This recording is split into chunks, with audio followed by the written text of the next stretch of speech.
one which I, who have spent so much of my life in the military profession, would have preferred never to use. That new language is the language of atomic warfare.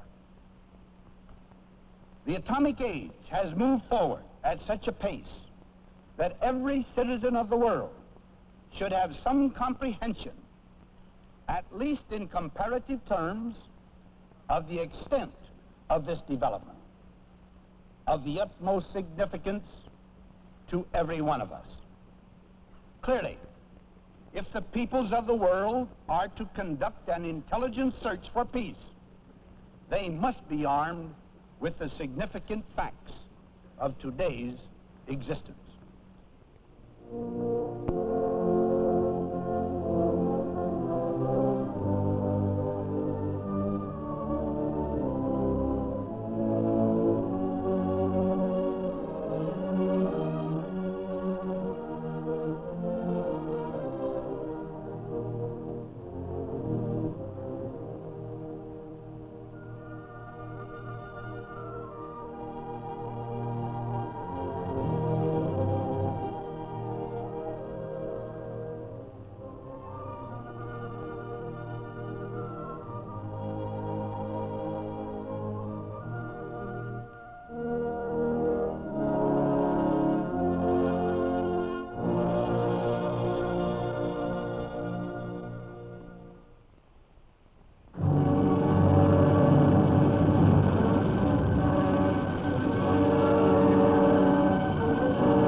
Welcome aboard the USS Estes. As you may or may not know, the Estes here is the command ship of Joint Task Force 132.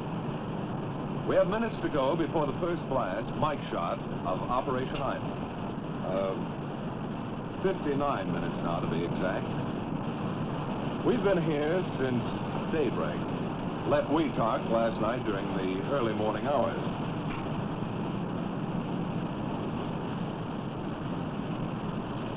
Now, as you can imagine, feeling is running pretty high about now, and there's reason for it. If everything goes according to plan, we'll soon see the largest explosion ever set off on the face of the Earth. That is, the largest that we know of. In the time between now and HR, I'd like to show you around, if I may, and introduce you to some of the people connected with this operation, and in general, piece together the events which have brought us to this point. To start off, I'd like to show you something over here. You realize there are many miles of ocean between us and Eniwetok Atoll.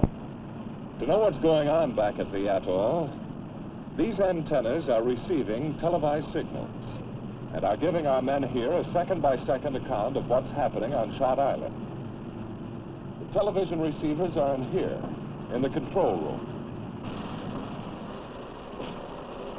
Well, this is it. This is the control room. I'd like to have you meet Mr. Stan Burris, the commander of the Scientific Task Group. Oh, Stan, I wonder if you could tell us something about the operations that go on in this room. Sure, I'd be glad to. The screens you see in front of you enable us to monitor the timing and firing system. If you will look close, you will see that it is now 55 minutes before HR. As time clicks off, more and more lights come into operation. This is the 1-minute light, 30 seconds, 15, 5, 1 through firing. This diagram will give you a general idea of the whole setup. Data from the sequence timer is piped over to a display panel. This kind of display panel is new to atomic test work because of the large number of remote control and metering problems encountered in this operation. For one thing, the master timing and metering apparatus is located next door to the shot cab rather than being placed some 20 miles away on Parry Island as is usually done. This close view is possible, of course, because the lens of a television camera rather than human eyes is watching events. So that's the flow. From timer on through to display panel, picked up by a television camera and relayed on out to the Estes. A very ingenious arrangement. But what happens if you have to stop the firing mechanism, or can you stop it? We can stop it all right if we have to. We have a radio link direct to the firing panel in the shot cab. If we have to stop the shot, we simply push this button. Just a simple flip of the wrist, huh? That's right, but a lot of work goes down the drain. You understand we don't want to stop this thing unless it's absolutely essential. Yeah, I can understand that. Say, I was out on deck when you fellas returned. Well, that is when the firing party returned. What happened out there on Shot Island? If you'll excuse me, I suggest you talk to Colonel Lunger about that. I have a timing signal coming up. All right. So then, Dick, the firing party's big job is to see to last-minute details of arming and firing and to make sure that the Shot Island is secure. That's the broad brush of it, yes. I've been a member of firing parties before, but this was different somehow. A man standing, as I stood, on the outside of the building housing the mic device couldn't help but feel, to sense the importance of this moment. Inside, a handful of men were making a final check, were arming a device which could be the key to a new era in atomic weaponeering. I don't know just how the others felt, but I felt small when I thought of the experiment being readied inside.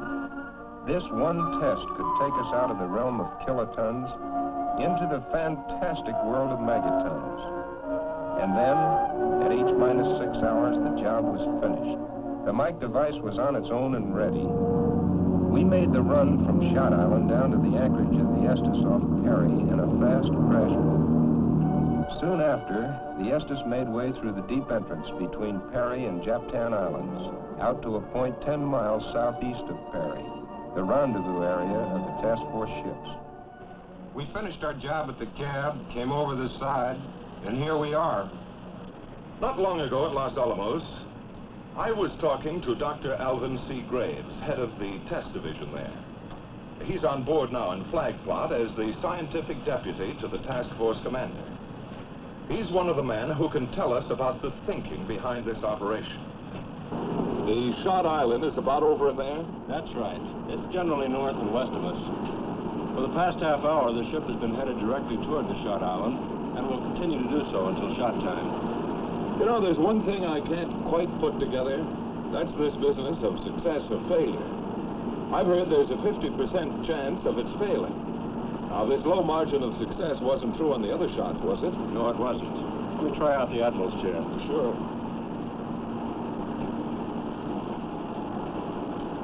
Up until this operation, that is, from about 1945 through 1951, the chance of failure has never been more than about 10%.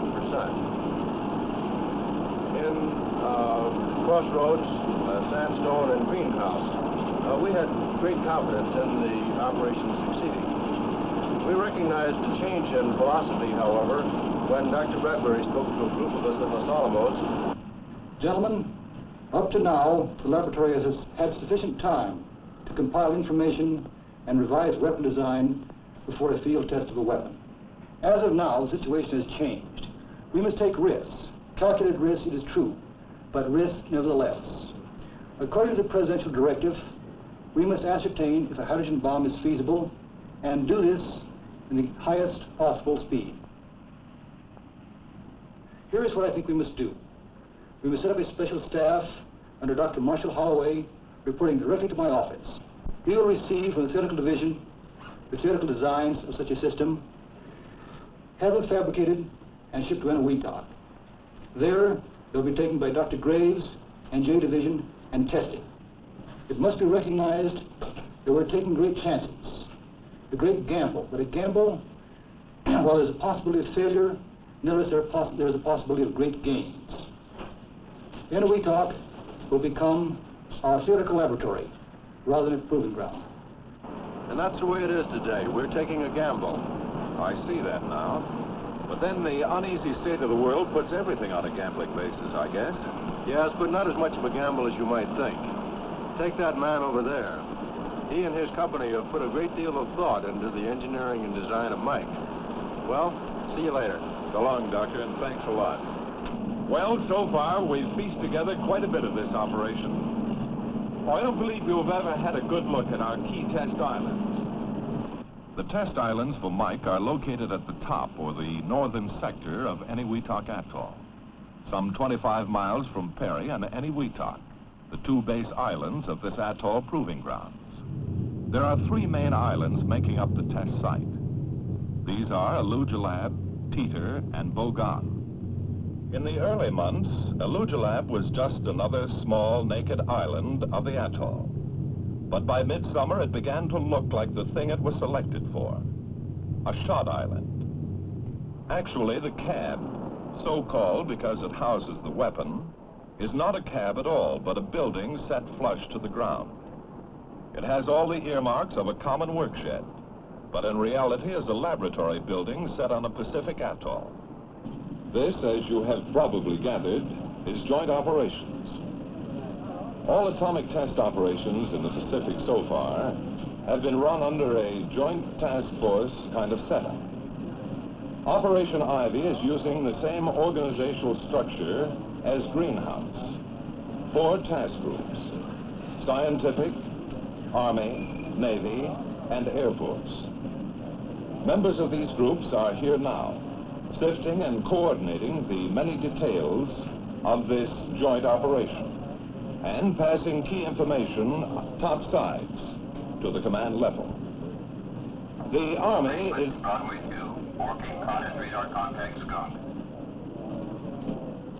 The Army is the executive agent on this operation, just as the Air Force was on Greenhouse and the Navy on Crossroads before that. At this point in our story, it's necessary to understand the effort behind the collecting of measurement data. For what good is a test unless we can learn, can profit from the experience? Highly specialized, sometimes costly instruments help scientists bring home this vital data. An outstanding example of such specialization is the use of a helium atmosphere box by the Naval Research Laboratory. The plywood tube, looking like a train of boxcars, runs from the shot island across the causeways to a detection station on Bogan, a distance of nearly 2 miles. In addition to the diagnostic kind of measurement, many studies are being run on the effects expected from a high-order detonation. These projects are being conducted jointly by the AEC and the Department of Defense. As always, there are many questions to be answered. Classical, routine questions, and special, pertinent questions pertaining to the hydrogen device, Mike. The story of heat or thermal radiation needs continued study. The ever-interesting history of neutrons will be recorded. What amounts of external neutrons are present? And what is their energy distribution? Because of the expected size of the shot, the fallout problem is being extensively analyzed. H-minus 5 minutes. The shock wave will not arrive for several minutes after 0 time. Keep firm footing until after the wave passes. Our latest obtained upwind sounding from Eniwetok. You've been here before, flag plot. Shows distinctly that That's General Clarkson, the task force commander, and General Wolf, chief of staff. The scientific deputy, Dr. Graves, you've already met. Followed by again west. Captain Paul is deputy for naval operations, and General Wise, deputy for the Air Force. As you've gathered, a weather briefing is taking place. I should say another weather briefing. You've probably heard many times before how important the weather picture is in an atomic test operation. Weather can make or break a test shot. That's why you want to know up to the last moment just how you stand with the elements. Feel that this is a valid forecast. The problem this time is especially acute because this entire area of the Pacific is subject to radiological fallout. And this area is inhabited by some 20,000 people, plus, of course, the ships of this task force. That's why the RADSAFE officer works hand in glove with the weather officer. Oh, by the way, to help you understand this problem, these weathermen are covering an area larger than the United States, with 10 weather aircraft and 11 fixed weather stations. To put it mildly, that's quite a territory to cover. Let's listen in, shall we? Any chance of showers? Not within the next 48 hours over the entire Marshalls. How about cloud cover? A few cumulus move in, but if we go off on schedule, nothing to bother the operation. Are you satisfied from the radiological standpoint, Commander Maynard? Yes, sir. The situation is ideal since the entire fallout pattern is to the north of the inhabited islands. Thank you, Joan. The time is now H-minus 2 minutes. Okay, I'll set the staff. Minus 2 minutes. Why, sir? You have a grandstand seat here to one of the most momentous events in the history of science. In less than a minute, you will see the most powerful explosion ever witnessed by human eyes. The blast will come out of the horizon just about there. And this is the significance of the moment. This is the first full-scale test of a hydrogen device. If the reaction goes, we're in the thermonuclear era. For the sake of all of us, and for the sake of our country, I know that you join me in wishing this expedition well. It is now 30 seconds to 0 time. Put on goggles or turn away. Do not remove goggles or face burst until 10 seconds after the first light.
What this tremendous blast did to the atoll, nobody knows.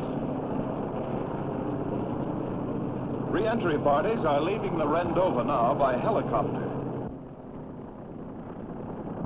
The Navy Task Group, commanded by Rear Admiral Wilkins, has the problem of providing the means to re-enter shortly after the blast to get exposed film, samples, and other scientific data. Since no land mass is available, the problem is complicated. Re-entry must be from a ship. Further, fallout will be very high starting at about n+1 hour. Helicopters must get in quickly and get out again before that hour is up.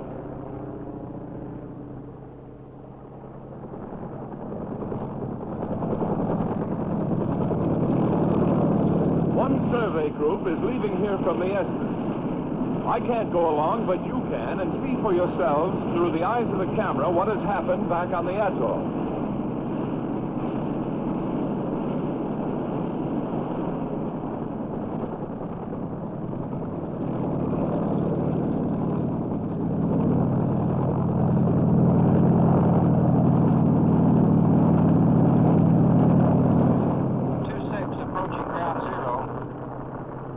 coming up on Bogon.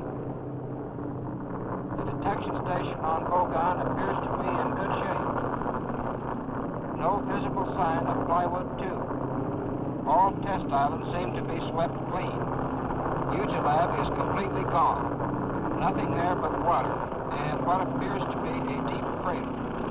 Water dark blue in color. Nothing but water. An island completely erased. Mike was power, the kind of titanic energy released by stars. But even the largest man-made explosion in the history of the world has little meaning unless we compare it to everyday items we understand. So at this point, let's replay the detonation. Go back and watch Mike in action once again. Remember those final last seconds? 5, 4, 3, 2, 1, T0.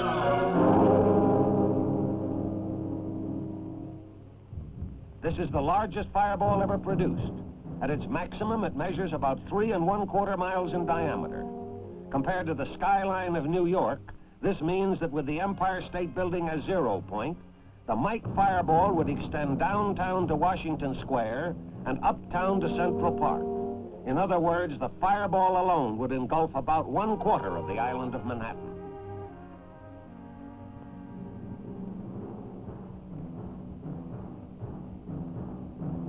The tremendous upsurge of air from the detonation rapidly pushes up the Mike cloud. Again, nothing of this height and width has ever before been witnessed. If the picture is stopped at this point in the cloud's growth, the height of the cloud is approximately 40,000 feet. This means that 32 Empire State Buildings at 1,250 feet per building could be piled one on top the other before they would attain the cloud's height at this time, roughly 2 minutes after 0. Some 10 minutes later, the cloud approaches its maximum. At this time, the mushroom portion of the cloud has pushed up to around 10 miles and spreads out along the base of the stratosphere to a width of about 100 miles, while the stem itself is pushed upward deep into the stratosphere to a height of about 25 miles. The results of this tremendous power can be shown at the atoll. Here is an aerial photo of the test area of the atoll before the blast. And here is the same area after the blast, showing the crater caused by Mike. The outlined island in the center is former Ilugilab, the 0 island. Sections of the islands on either side have been chopped off. The crater is roughly a mile in diameter. When it is illustrated that some 14 Pentagon buildings could be comfortably accommodated in this hole, the size of the Mike crater becomes more real. In profile, the crater gradually slopes down to a maximum depth of some 175 feet, or equivalent to the height of a 17-story building. The lateral destructive effects are the greatest yet observed from a single explosive device.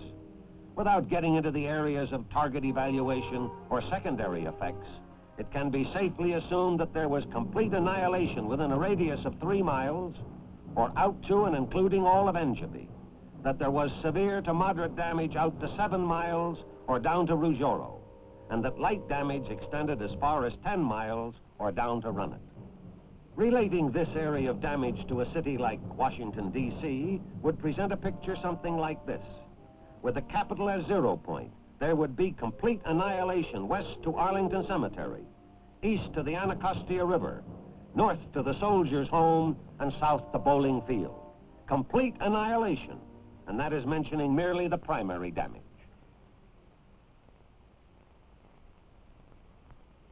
What you have just seen was an awesome turning point in history, a development affecting not only the future of humanity, but the security of our nation, the safety of our communities, and the well-being of our homes and our families. President Eisenhower was speaking not alone to the United Nations, but to every American when he said, and I quote, "Let no one think that the expenditure of vast sums for weapons and systems of defense can guarantee the absolute safety for the cities and citizens of any nation. The awful arithmetic of the atomic bomb does not permit of any such easy solution. Even against the most powerful defense, an aggressor in possession of the effective minimum number of bombs for a surprise attack could probably place a sufficient number of his bombs on the chosen targets to cause hideous damage. End of the quote. Consequently, our national civil defense effort must concern itself with three major factors. One, intensified civil defense preparations to reduce the loss of life, property, and production. Two, greater personal preparations for your recovery and for that of your family. Three, our moral determination to fight back and to win if war should come, even in spite of our efforts for peace. In light of the picture which you have just seen, I ask you to ponder these concerns in your heart and in your conscience as a responsible American citizen. Two courses of action must be followed on the long and difficult road to peace. First, unceasing efforts to reach international agreement upon such a sound proposal as President Eisenhower made to the United Nations for the constructive use of atomic energy in the service of all mankind. This requires better and deeper understanding of the problems it faces upon the part of the American public. Second, prudence dictates steadfast preparation by us at home to back up our president as he goes into the councils of the world in order that he may lead from strength, strength based upon an assurance that the American people are prepared to withstand any assault. This is no simple thing to do. It requires personal dedication and diligence in civil defense as a safeguard until that day when a just and lasting peace may come to the world. This we can do. This we must and we will do as Americans, determined to protect and advance America and free people everywhere.